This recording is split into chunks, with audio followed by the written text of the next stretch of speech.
Hi guys, this little lens right here just vaulted to the front of the line, and this will be the #1 lens that I recommend on this channel going forward. Let's talk about it.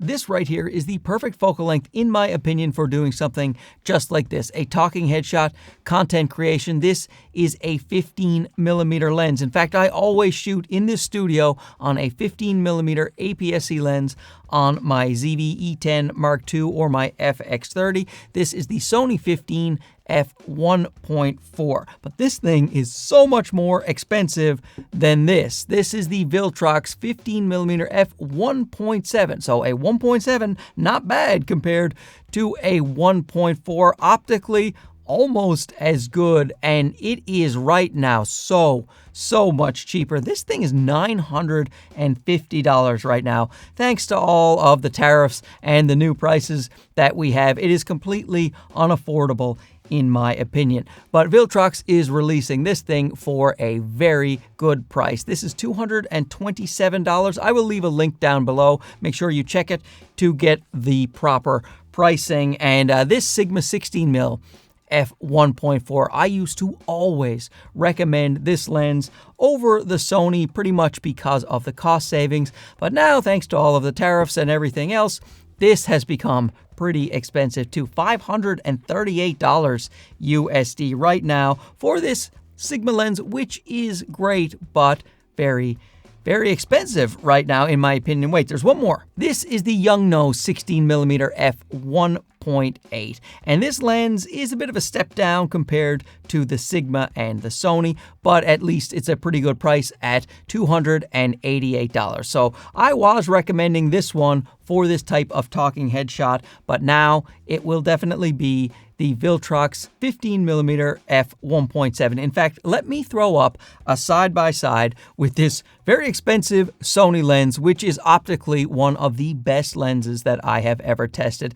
We'll put up a side-by-side with the Viltrox, and as you can see, it is virtually identical. So if you are doing your content creation, you want to do video especially, or you need a wider type focal length, this is about a 22.5mm full frame field of view. So if you like taking landscape shots, nightscape, you like to do some astrophotography, just want wide angle photography in general, this is great. Lets in a lot of light, and it's also a very sharp lens. We'll get into that in a second, but I certainly love this for video, and that is why I will be recommending this lens more than any other, because a lot of people who watch the channel are interested in doing content creation and video.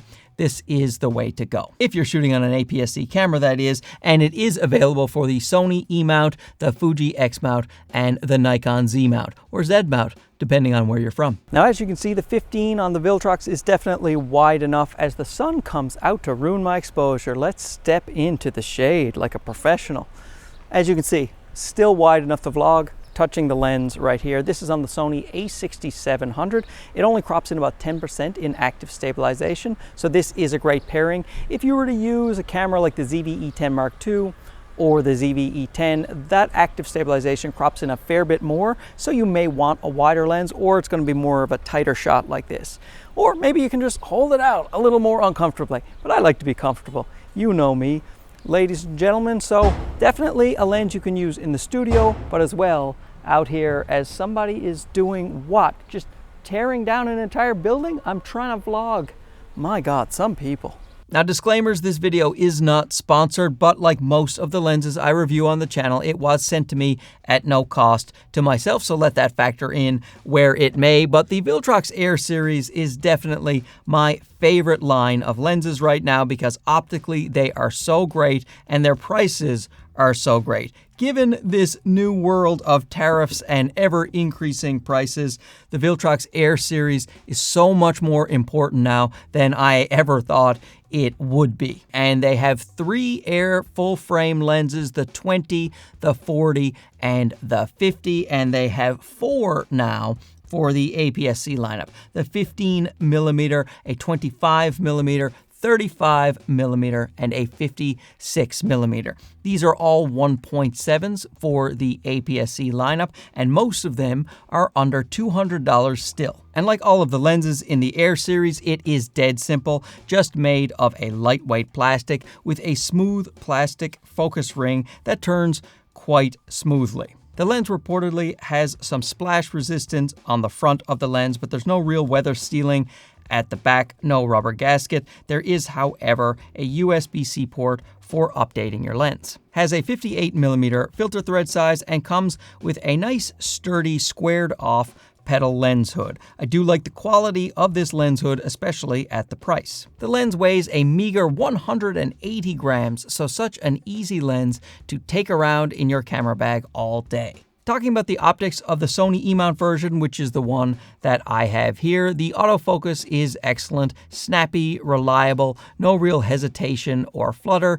If you are an AFC, AFS, or tracking a subject, it does remarkably well, as good as any third-party lens. But speaking of focus, you will see a moderate amount of focus breathing on this lens. Now, I tested this lens against the Sony 15, the Sigma 16, and the Yongnuo 16, and this was the only one that exhibited any noticeable focus breathing. Now, at 16mm, you're probably not going to see any focus breathing in your day-to-day shooting, but if you are going to do really long focus pulls pretty quickly, then you may see that screen move in and out a little bit. But a talking head shot like this, you're not going to notice any kind of focus breathing. But it is there, so if you need around a 15-16mm focal length on a budget that has no focus breathing, I would suggest you go with the Yongnuo 1.8. Sharpness. This lens is remarkably sharp, especially when you factor in the price. The Sony 15 1.4 is an absurdly sharp lens, and this Viltrox competes very well. When this is at f1.7, it's actually a hair sharper than the Sony when it is at 1.4. Now, if you stop down the Sony lens to 1.8 to make it more fair, you will see that the Sony is a tad sharper, but it's just a little bit, so very impressed with this one right here. This is definitely sharper than the Yongnuo when this is at 1.7 and the Yongnuo is at 1.8, and I also think it is sharper than the Sigma when the Sigma is down at f1.8. It is noticeably sharper than the Sigma when the Sigma is at 1.4 and this is at 1.7. But when you put the Sigma at 1.8, they're very, very close, but I'd probably give the edge to the Viltrox. Chromatic aberration and longitudinal chromatic aberration, again, a very good result here. When it comes to regular lateral chromatic aberration, you're not really going to see much of any, even when you're stressing the lens a lot. With the LOCA, the longitudinal chromatic aberration, the areas in the foreground and background that have color fringing, you will see some on this lens, and you will see it on all of these lenses when it comes to around this focal length. So that is just a bit par for the course. However, the Viltrox performs the best in this category out of all of these three. The Sigma, unfortunately for Sigma, is the worst. Now, this is the oldest lens of this group, so it makes a bit of sense, but you will see the most amount of longitudinal chromatic aberration on the Sigma. The next worst offender is the Yongnuo 16, and it's still pretty good. The Sony 15 is also quite good, but the best of the bunch is the Viltrox 15 1.7.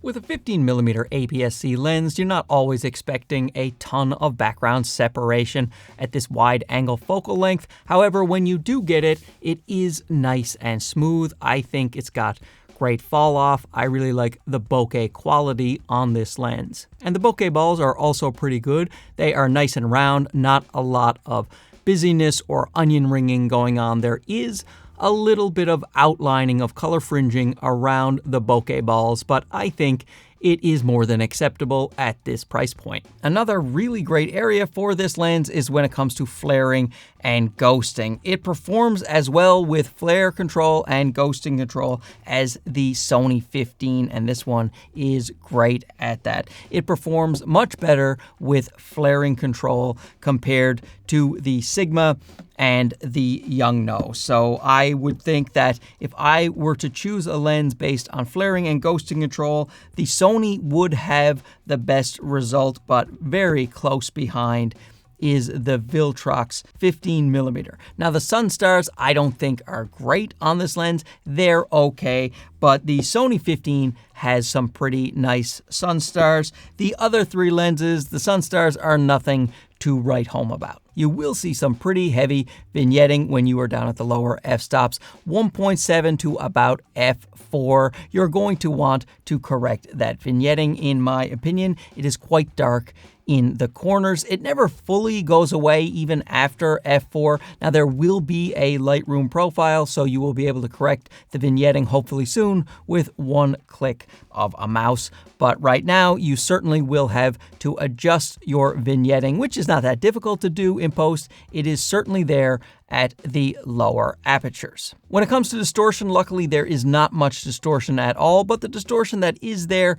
is the more difficult to correct mustache type distortion. So hopefully when the profile comes in, it will clear up that little bit of wavy distortion as well as the vignette, but still you're not going to notice any distortion in your images when you're taking them day to day, even right now uncorrected. The minimum focus distance is 23 centimeters on the Viltrox lens, and that's okay, but it's not fantastic. The Sony has 20 centimeters minimum focus distance. The Yongnuo, surprisingly, has 17 centimeters, and the Sigma lens has 25 centimeters for a minimum focus distance, so you have to be furthest away from your subject with the Sigma. And if you're shooting at the minimum focus distance down at the lower apertures, you are going to see some softness in that image. So if you are very close to your subject, I would suggest stopping down to something like f4, and then you will get a sharper, crisper image. So overall, an excellent performance by this lens. Even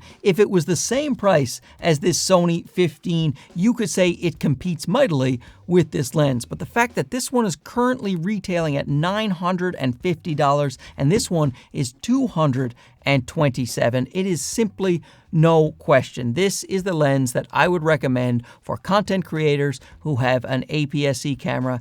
Absolutely. And the Yongnuo 16 1.8 is also an excellent value at $288, and maybe even cheaper than the Viltrox depending on what country you are in. In the US prices, this is $288. This one is currently $227. Now this lens does have better focus breathing control than the Viltrox lens, but other than that, the Viltrox pretty much beats it out when it comes to optical performance. And the Sigma 16, while still a really great lens and can go all the way down to f1.4, which really helps in low light situations, I think with the price being over $500 and the fact that the Viltrox beats it in most of the categories, it is a real win for the Viltrox over the aging 16mm. Still a great lens, and if you are using it daily, I don't blame you. I still use it all the time myself. However, with the new prices and the option of this Viltrox as well as the Yongnuo, I would probably recommend one of these two